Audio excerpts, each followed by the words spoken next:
الله من الشيطان الرجيم. بسم الله الرحمن الرحيم.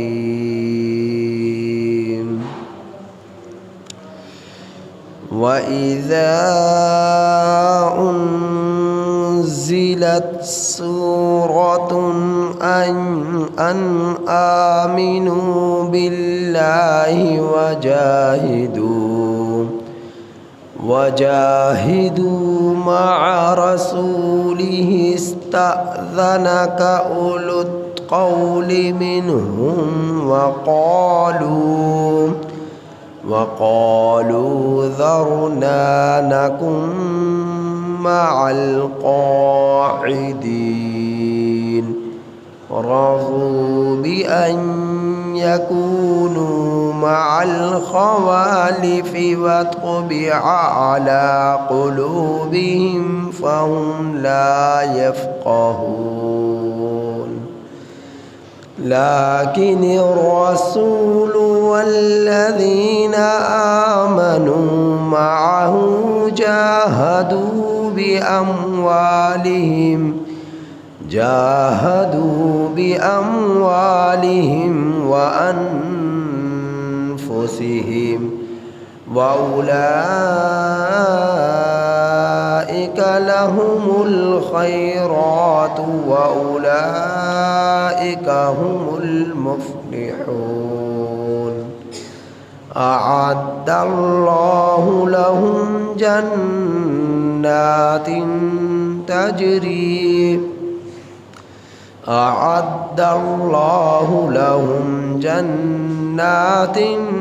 تجري من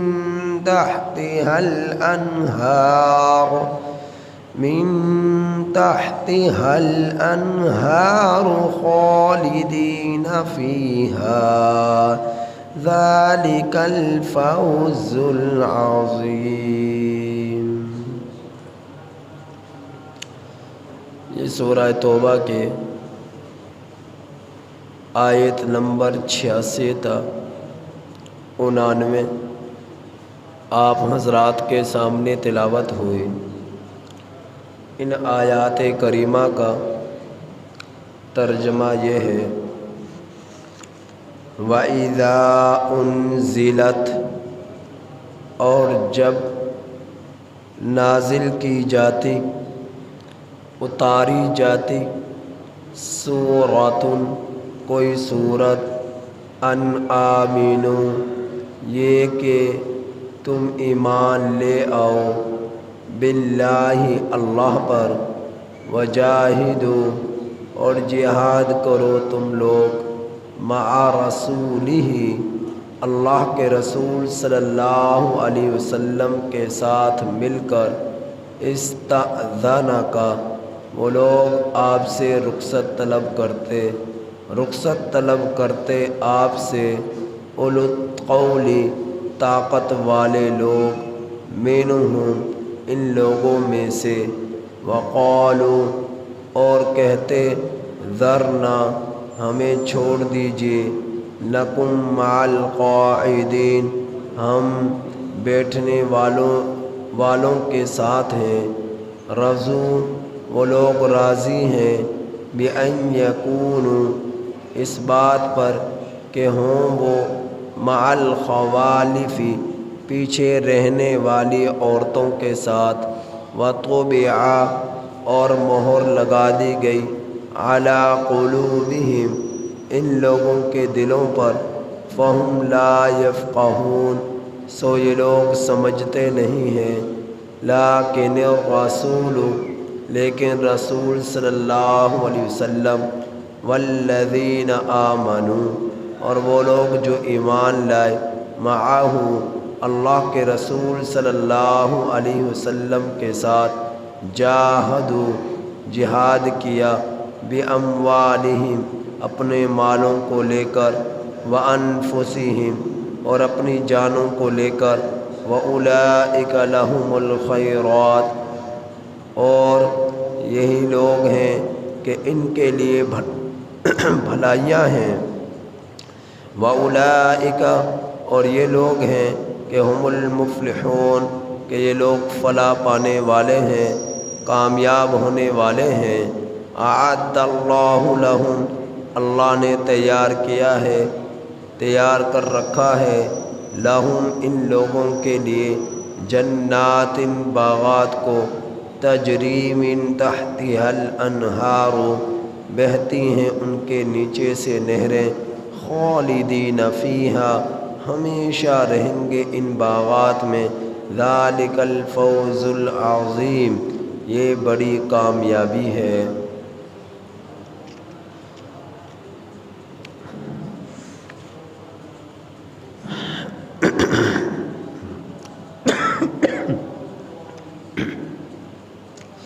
ان آیات کریمہ میں اللہ جل شانہ نے منافقین کا تذکرہ فرمایا اور مخلص مسلمانوں کا تذکرہ فرمایا۔ منافقین کا تذکرہ جیسا کہ پیچھے کے رکوع سے چلا آ رہا ہے، بڑے بدبخت لوگ تھے، بڑے ہی بے حس قسم کے لوگ اور ڈھیٹ قسم کے لوگ تھے۔ آپ صلی اللہ علیہ وسلم کو ایمان آپ کے سامنے ہونے کا، اس موجودگی میں ایمان کا بھی دعویٰ کرتے، دل میں نفاق اور کفر کو بھی رکھتے، نفاق اور کفر کو بھی رکھتے، پکے سچے مسلمان نہیں تھے۔ ایسی تعداد منافقین کی مدینہ المنورہ میں بہت زیادہ تھی، اور مدینہ المنورہ کے قرب و جوار میں دیہات تھے، ان دیہات میں بھی منافقین کی تعداد بہت زیادہ تھی۔ یہ منافقین آپ صلی اللہ علیہ وسلم جب کبھی ان سے قربانی مانگتے، جہاد کا کہتے، چندے کی اپیل کرتے، تو یہ لوگ اپنے آپ کو مخلص مسلمان کہلوانے کے لیے بڑھ چڑھ کر چندہ بھی دیتے، اور جب میدان جہاد میں نکلنے کا موقع آتا تو ہیلے بہانے کر کر پیچھے رہ جاتے۔ قرآن کریم میں تقریباً 86 صورتیں ایسی ہیں جو مکہ المکرمہ میں نازل ہوئی، باقی صورتیں مدینہ المنورہ میں نازل ہوئی، اور مکہ المکرمہ میں آپ صلی اللہ علیہ وسلم جب تک رہے 2 نمازیں پڑھا کرتے تھے، ایک فجر کی، دوسری عصر کی، اور باقی مستقل طور پر 5 نمازیں فرض ہوئی۔ مدینہ میں آنے کے بعد 5 نمازیں فرض ہوئی، جو ہے مدینہ میں آنے کے بعد فجر، ظہر، عصر، مغرب، عشاء، معراج کے موقع پر 5 نمازیں مستقل طور پر فرض ہوئی۔ 2 نمازیں شروع سے بھی پڑھتے چلے آ رہے تھے، ایک فجر اور ایک عصر۔ تو 86 صورتیں مکہ المکرمہ میں نازل ہوئی، باقی صورتیں مدینہ المنورہ میں نازل ہوئی۔ کل صورتیں قرآن پاک میں 114 ہیں، 114 ہیں۔ تو منافقین کی عجیب و غریب حرکات تھی جو مسلمانوں کو تکلیف دیا کرتی تھی۔ اللہ جل شانہ ان کا تذکرہ فرماتے چلے آ رہے ہیں۔ غزوہ تبوک کا تفصیل سے آپ حضرات کے سامنے ذکر ہوا۔ ان آیات کریمہ میں غزوہ تبوک کا کچھ ذکر ہوا جو آج تلاوت کی ہیں، ان میں بھی اللہ کے رسول صلی اللہ علیہ وسلم جیسا کہ آپ کے علم میں ہے، غزوہ تبوک میں خود شریک ہوئے۔ 30,000، 40,000، 70,000 مختلف اقوال ہیں، مسلمانوں کی تعداد تھی، مقابلے میں رومیوں کی لاکھوں کی تعداد تھی، اور سفر لمبا تھا، گرمی کی شدت تھی، اور فصلیں پک چکی تھی، پھلوں کے پکائی کے بعد اتراؤ کا زمانہ تھا کہ پھلدار درختوں سے ان پھلوں کو اتارنا ہے، کھجوروں کو توڑنا ہے، فصلوں کو کاٹنا ہے۔ تو ایسا موسم تھا، ایک طرف مال دنیا آنے کے لیے پیش تھی اور ایک طرف قربانی تھی تبوک کے مقام پر جانے کی۔ جو پکے مسلمان تھے وہ تو فوراً نکل پڑے اور آپ صلی اللہ علیہ وسلم کے آواز پر لبیک کہا، جیسا کیسے تھے، جوتے تھے، کپڑے تھے یا نہ تھے، سواری تھی یا نہ تھی، اور اسلحہ تھا یا نہ تھا، وہ نکل پڑے بغیر سوچے سمجھے کہ اللہ کے نبی کا حکم ہے۔ وہ لوگ نکلے، سفر لمبا تھا جیسا کہ بتلایا جا چکا ہے۔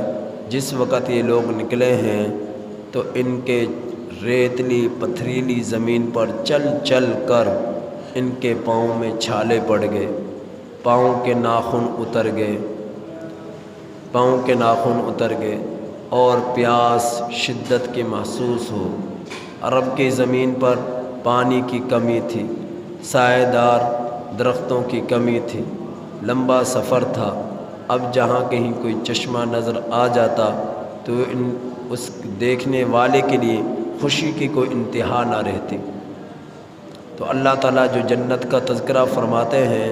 کہ نہریں ہوں گی، باغات ہوں گے، پھلدار سایہ دار درخت ہوں گے، وہ اللہ رب العزت اس لیے فرماتے ہیں کہ دنیا کے اندر تمہیں سایہ نہ ملا اور تم اللہ کے راستے میں جہاد کے لیے نکلے، دنیا کے اندر تم نے چشموں کی بھرمار نہ دیکھی، تم اللہ کے راستے میں جہاد میں نکلے، کل قیامت کے دن تمہارا رب ایسی تمہیں جنت دے گا جس میں نہریں ہوں گی، ٹھنڈے پانی کی، مشروبات کی، جس کے جو نہریں تمہارا محل کے نیچے سے چلیں گی، تم اپنے محل کے فرش پر چلو گے، تمہیں یوں محسوس ہوگا جیسے پانی کے اوپر چل رہے ہیں۔ وہ محل کے حسن کو بڑھائیں گی اور باغات ہوں گے جو آپ کے محل کو خوبصورتی کو چار چاند لگا دیں گے،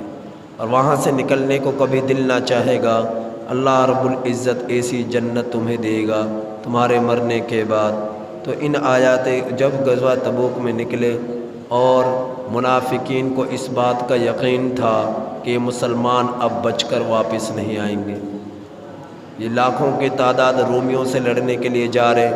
ان میں سے ایک بھی زندہ نہیں آئے گا، لیکن اللہ رب العزت کی طرف سے کرنا ایسا ہوا کہ ایک بھی شہید نہ ہوا،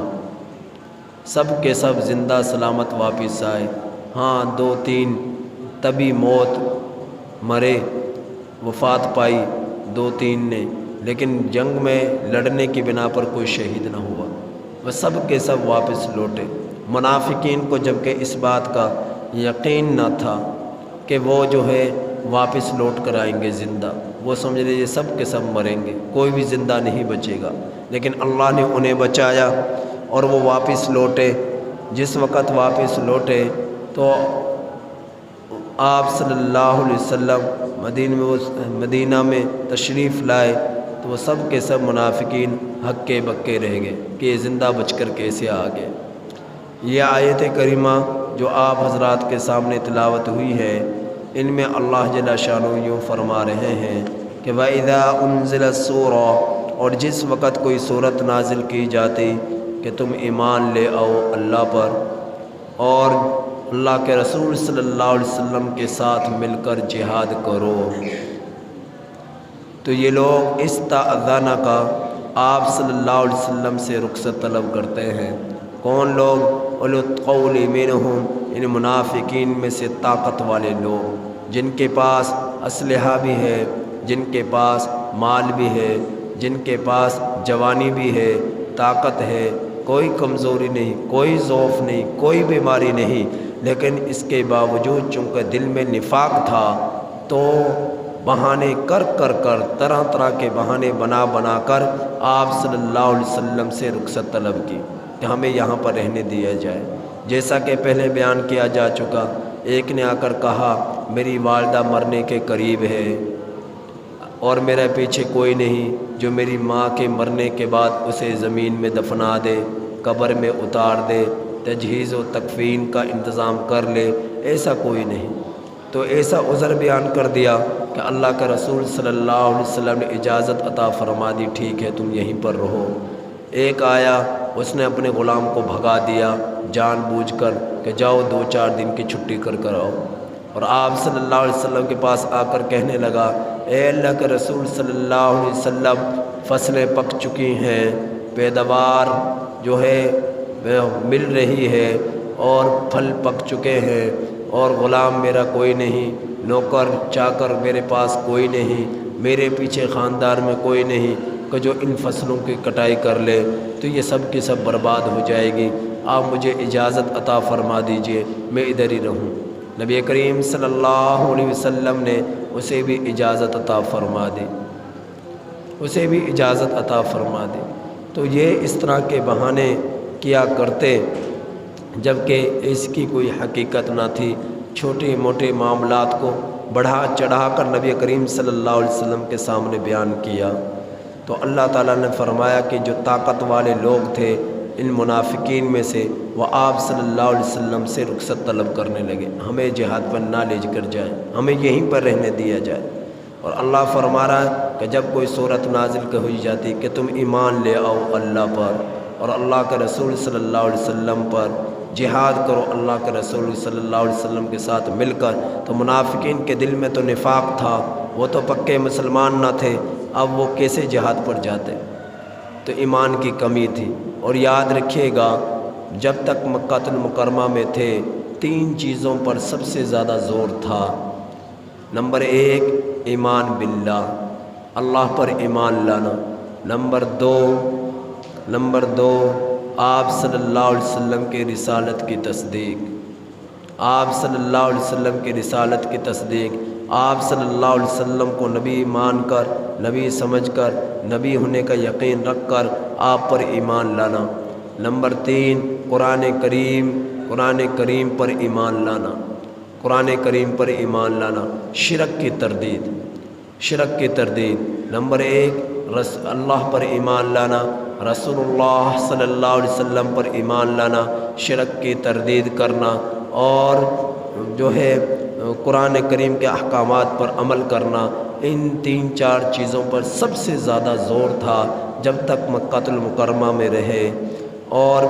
مدینہ میں آنے کے بعد جب مسلمانوں کی تعداد بڑھ گئی، اسلام پھیل گیا، مدینہ میں آنے کے بعد باقی احکامات کا نزول ہوا۔ جیسا کہ بتلایا، پہلے صرف فجر اور عصر 2 نمازیں تھیں، معراج کے موقع پر 5 نمازیں فرض ہوئی اور اس کے احکامات اور مسائل اترے۔ تو اللہ تعالیٰ نے فرمایا کہ تم ایمان لاؤ اللہ پر اور جہاد کرو رسول اللہ صلی اللہ علیہ وسلم کے ساتھ مل کر۔ تو یہ منافقین رخصت طلب کرتے جبکہ ان کے پاس طاقت تھی، مال تھی، اور ان کے پاس مال تھا، ان کے پاس صحت تھی، ان کے پاس فراوانی تھی، لیکن اس کے باوجود انہوں نے کہا ذرنا نکم مع القاعدین، ہمیں چھوڑ دیجئے پیچھے بیٹھے رہنے والوں کے ساتھ، بیٹھنے والوں کے ساتھ ہمیں چھوڑ دیجئے، ہم نہیں جا سکتے، ہمیں یہیں پر رہنے دیجئے۔ رضو، یہ لوگ راضی ہو گئے، بأن یکونوا مع الخوالف، پیچھے بیٹھنے رہنے والی عورتوں کے ساتھ۔ عورتوں کا کام ہے گھر میں رہ کر گھر کی ذمہ داریوں کو سنبھالے، مردوں کا کام ہے باہر لے کر اپنے بیوی بچوں کا کھانے پینے کا انتظام کرے اور جہاد میں نکلے۔ عورتوں کا کام کیا ہے کہ وہ اپنے گھروں میں بیٹھ کر گھر کی ذمہ داریوں کو نبھائیں، اولاد کی بہترین پرورش کرے، گھر بار کی حفاظت کرے، خاوند کے مال کی حفاظت کرے، خاوند کی عزت کی حفاظت کرے، گھر کے معاملات کو سنبھالے۔ باہر کے معاملات مردوں کے کام ہوتے، تجارت، خرید و فروخت، بیوی بچوں کے لیے مال حاصل کرنا، کھانے پینے کا انتظام کرنا، یہ مردوں کا کام ہے۔ میدان جہاد میں نکلنا یہ مردوں کا کام ہے۔ تو مردوں کا کام ہے میدان جہاد میں نکل کے، اللہ نے انہیں طاقتور بنایا ہے، عورت کو کمزور بنایا ہے، لیکن ان منافقین کی حالت یہ تھی کہ وہ منافق عورتوں کے ساتھ بیٹھنے والے ہو گئے کہ وہ بجائے میدان جہاد میں نکلتے، گھروں میں جس طرح عورتیں رہتی اس طرح گھروں میں عورتوں کی طرح رہنے لگے۔ خوالف کا معنی ہے کہ وہ عورتیں جو وہ ان عورتوں کو کہا جاتا ہے جو گھروں میں رہتی ہیں، گھروں میں رہ کر کام کرتی ہیں، گھریلو خاتون ہوتی ہیں، ان کو کہا جاتا ہے خوالف۔ تو اللہ تعالیٰ فرمایا کہ یہ لوگ راضی ہو گئے اس بات پر کہ یہ پیچھے رہنے والی عورتوں کے ساتھ ہو گئے، تو فرمایا وَطُبِعَ عَلَىٰ قُلُوبِهِمْ، مہر لگا دی ان کے دلوں پر، فَهُمْ لَا يَفْقَهُونَ، اب ان لوگوں کو دین کی سمجھ نہیں آتی، اللہ پر یقین ہونے کا طرف ان کا رجحان نہیں بڑھتا، آخرت کی فکر نہیں بڑھتی، دین کی سمجھ نہیں آتی۔ کیوں؟ کیونکہ ان کے دلوں پر مہر لگا دی۔ اللہ رب العزت نے ہر انسان کے مہر لگتی ہے بعد میں، تمام بچوں کو فطرت اسلام پر پیدا فرماتا ہے، اور پھر اللہ رب العزت نیکی اور بدی کا راستہ دکھلاتا ہے۔ اب یہ انسان کے اختیار میں ہے، چاہے نیکی کا راستہ اختیار کر لے، چاہے بدی کا راستہ اختیار کر لے۔ اگر وہ بدی کرتا ہے اور بدی پر جم جاتا ہے تو وہاں پر اللہ اس کے دل پر مہر لگا دیتے ہیں، پھر اس پر اچھی باتیں کبھی اثر نہیں کرتی۔ اور نیک ہے، نیکی کرتا ہے تو اللہ اس کے نیکی کا اندر نیکی کا جذبات بڑھاتے چلے جاتے ہیں، بڑھاتے چلے جاتے ہیں، یہاں تک کہ وہ شخص جو ہے متقی بن جاتا ہے۔ تو اللہ تعالیٰ فرما رہے ہیں لیکن الرسول، لیکن رسول صلی اللہ علیہ وسلم والذین آمنوا معہ، اور وہ لوگ جو ایمان لائے نبی کے ساتھ، جاہدوا، وہ جہاد کرتے ہیں، باموالہم، اپنے مالوں کو لے کر، وانفسہم، اور اپنی جانوں کو لے کر، تو پکے مسلمان ہیں، وہ جہاد میں نکلنے سے نہیں گھبراتے، وہ اللہ کے راستے میں لڑنے سے نہیں پیچھے ہٹتے، وہ اپنا مال بھی قربان کرتے ہیں، وہ اپنی جان بھی قربان کرتے ہیں۔ تو میرا رب فرما رہا ہے اولئک لہم الخیرات، یہی لوگ ہیں، ان کے لیے بھلائیاں ہیں، اللہ نے ان کے لیے خیریں رکھی ہیں، اللہ نے ان کے لیے بھلائی رکھی ہے۔ واولئک هم المفلحون، اور یہ لوگ کامیابی حاصل کرنے والے ہیں۔ میرے واجب الاحترام عزیز دوستو، کامیابی یہ نہیں کہ مال زیادہ مل جائے، کامیابی یہ نہیں کہ پراپرٹی زیادہ مل جائے، کامیابی یہ نہیں کہ عہدے زیادہ مل جائیں، کامیابی یہ ہے کہ تم اللہ کے نظروں میں کامیاب ہو جاؤ، نبی کی نظروں میں کامیاب ہو جاؤ۔ اور وہ کامیابی کیا ہے کہ دین پر پوری طرح عمل کرنا شروع کر دو، دین کے احکامات پر پوری طرح عمل کرنا شروع کر دو، اس سے ملے گی تمہیں کامیابی۔ اور ایسے کامیاب لوگوں کو اللہ نے تیار کیا رکھا، کیا کر رکھا ہے، اس کا میرا رب نے ذکر فرمایا، اعد اللہ لہم، اللہ نے تیار کر رکھا ہے ان لوگوں کے لیے، جنات، ایسے باغات کو، تجری من تحتها الانہار، کہ بہتی ہیں ان کے نیچے سے نہریں، خالدین فیہا، ہمیشہ ہمیشہ رہیں گے ان نہروں میں، ذالک الفوز العظیم، یہ بڑی کامیابی ہے۔ نبی کریم صلی اللہ علیہ وسلم کے ایک کزن ہیں، نبی کریم صلی اللہ علیہ وسلم کے ایک کزن ہیں، غالباً عثمان یا ظفر نام کے، تو آپ صلی اللہ علیہ وسلم کے ساتھ ایک مرتبہ سفر پر جا رہے ہیں۔ سفر پہ جاتے ہوئے دیکھا کہ ایک پانی کا چشمہ ہے، اس کے قریب جو ہے سایہ دار گھنا گھنی ٹہنیوں والا اور زیادہ پتوں والا سایہ دار درخت ہے، اور اس کے نیچے ٹھنڈی ٹھنڈی سے ہوائیں چل رہی ہے۔ تو اس دل میں سرور پیدا ہوا، آپ صلی اللہ علیہ وسلم سے فرمایا، اے اللہ کا رسول صلی اللہ علیہ وسلم، میرا دل چاہتا ہے میں اس درخت کے نیچے بیٹھ کر اپنی زندگی گزار دوں اور اللہ رب العزت کی عبادت کرتا رہوں، نبی کریم اور میرے بیوی بچے گھروں میں سکون سے رہیں۔ آپ صلی اللہ علیہ وسلم نے فرمایا، دین اس چیز کی اجازت نہیں دیتا، دین تو یہ کہتا ہے کہ تم اپنے فیملی کے ساتھ، خاندان والوں کے ساتھ، بیوی بچوں کے ساتھ مل کر رہو، ان کے حقوق کی ادائیگی کرو، ان کے لیے نان نفقے کا انتظام کرو، بہن بھائیوں کے ساتھ مل کر رہو، والدین کے ساتھ مل کر رہو، اپنے بچوں کے ساتھ مل کر رہو، خاندان والوں کے ساتھ مل کر رہو۔ جب تم رہو گے اس طرح معاشرے کے اندر، تو تمہارے طبیعت سے ہٹ کر کبھی ضرب لگے گی کسی کے تانے کی، کبھی ضرب لگے گی کسی کی طرف سے تکلیف کی، کبھی جھگڑوں کی، کبھی لڑائی کی، کبھی تانوں کی، کبھی جو ہے الزامات کی، طرح طرح کی باتیں تم پر ہوں گی، اور تم اللہ کی رضا کے لیے ان سب کو اگنور کرو گے اور انہیں معاف کرتے چلے جاؤ گے اور اپنے آپ کو درست رکھو گے۔ تو اس طرح تم معاشرے میں زندگی گزارو گے، تو یہ ہے دین۔ دین اس چیز کا نام نہیں کہ تم شہروں کو چھوڑ دو، اپنے محلے کو چھوڑ دو، انسانوں کو چھوڑ دو اور جنگلوں کی طرف راہ پکڑ لو اور وہاں بیٹھ کر اپنے رب کی عبادت کرو۔ دین اس چیز کی اجازت نہیں دیتا، اور فرمایا رہبانیت اسلام میں نہیں ہے۔